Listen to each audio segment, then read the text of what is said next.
ازيكم عاملين ايه؟ اهلا بيكم في حلقة جديدة من بودكاست من هنا لحد هناك.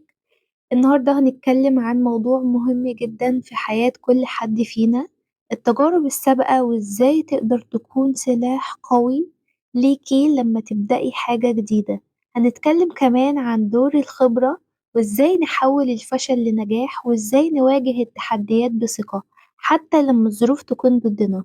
ويلا هاتوا معاكم حاجة تشربوها ويلا بينا عشان نبدأ. في الحلقة اللي فاتت اتكلمنا عن البدايات الجديدة، ممكن تكون مخيفة لكن مش لازم تكون مرعبة.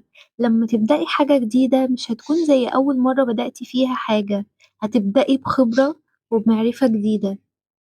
وبرضو لازم نفهم البدايات الجديدة إن البدايات مش دايما بتكون من نقطة الصفر.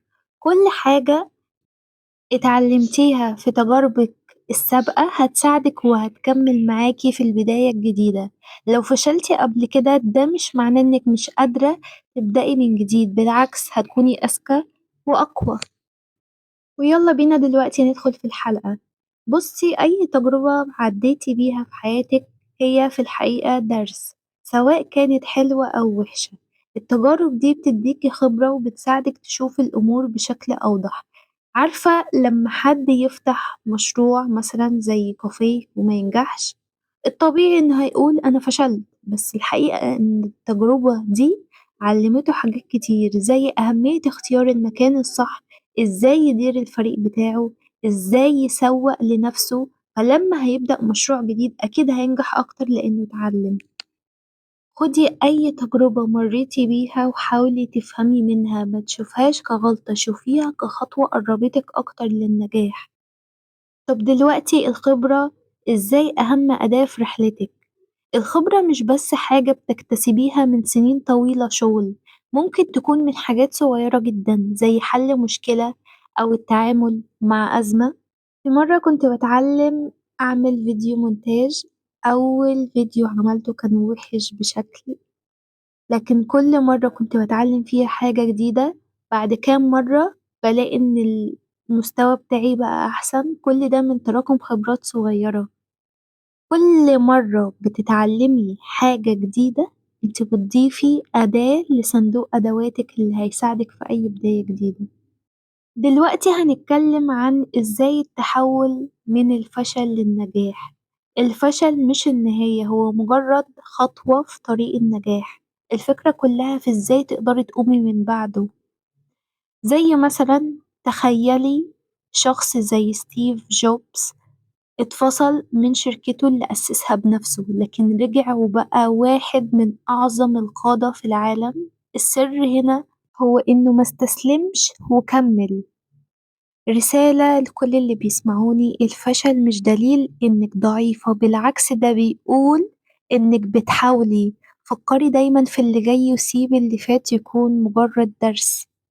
عاوزة أتكلم معاكم عن وجهة نظري أو منظور آخر للفشل. التجارب الفاشلة هتعلمك وهتنميكي أكتر من التجارب الخالية من الصعوبات. التجارب الخالية من الصعوبات دي حاجة هتخليكي مكانك، اللي هو طب ماشي ايه اللي بعد كده، أنا وصلت اللي أنا عايزاه، مش عايزة حاجة تاني. كمان هتخليكي أكتر عرضة للمخاطر، متعرفيش تتصرفي. يعني مثلا لو مشروعك أو علاقتك أو تجربتك بقت بالفشل هتتصرفي ازاي؟ هتحليها ازاي؟ إنما حد مر بتجربة وفشل فيها زي مثلا المشروع اللي احنا اتكلمنا عليه، اللي حد فتحه، اللي هو مشروع الكافيه، وجي يفتح كافيه جديد، الشخص ده هيكون عارف ثغرات وخبرة. مثلا لو فشل فيها في واحد واتنين وتلاتة، هو عارف ان واحد واتنين وتلاتة هيفشل المشروع ومش هتنجح بيه. هتلاقيهم بصي التوب في مجالهم، محدش بيعرف يتفوق عليهم وعندهم كل جديد وعندهم مناعة برضو ان البيزنس بتاعهم ممكن يطلع وينزل.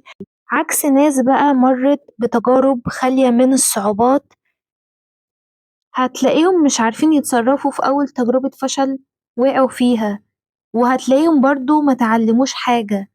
إنما اللي اتعلم ده هو اللي فشل، هو اللي عرف إن في كذا طريقة المشروع ده مش هيشتغل بيه، وعرفوا ثغرات محدش يعرفها في المشروع ده، هتتعلمي أكتر في الفشل أكتر ما هتتعلمي من التجارب اللي مفيهاش صعوبات. وآخر نقطة هنتكلم فيها هو مواجهة التحديات بثقة. لما تواجهي تحدي لازم يكون عندك ثقة في نفسك وفي اللي انتي قادرة عليه.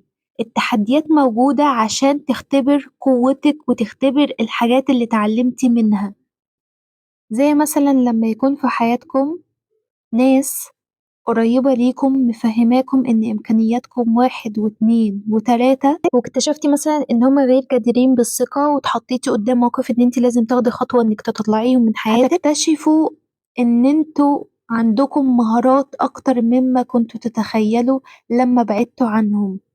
هتكتشفوا إن هما اللي عطلوكم، هما اللي كانوا بيوصلوا لكم فكرة غلط عن نفسكم. هتكتشفي إمكانياتك لما تكوني لوحدك، ولما متخافيش تكوني لوحدك، ولما تدركي إن الرحلة فردية، مش إن انتي تنعزلي عن العالم عشان هي فردية، لأ.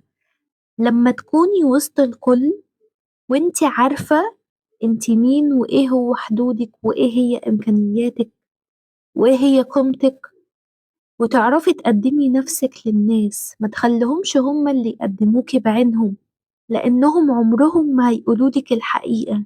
إنما لما تعرفي نفسك انت هتكوني أكتر حاجة حقيقية، ومش هتشوفي نفسك وحشة، وهتكوني صريحة مع نفسك.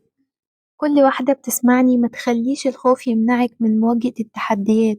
خدي خطوة وجربي، يا إما هتنجحي يا إما هتتعلمي. وأخيرا خليكي فاكرة دايما إن تجاربك وخبراتك وحتى لحظات الفشل هي اللي بتبنيكي. كل خطوة ليكي بتقربك أكتر من اللي انت عايزاه. ما تيأسيش وما تخافيش تبدأي من جديد.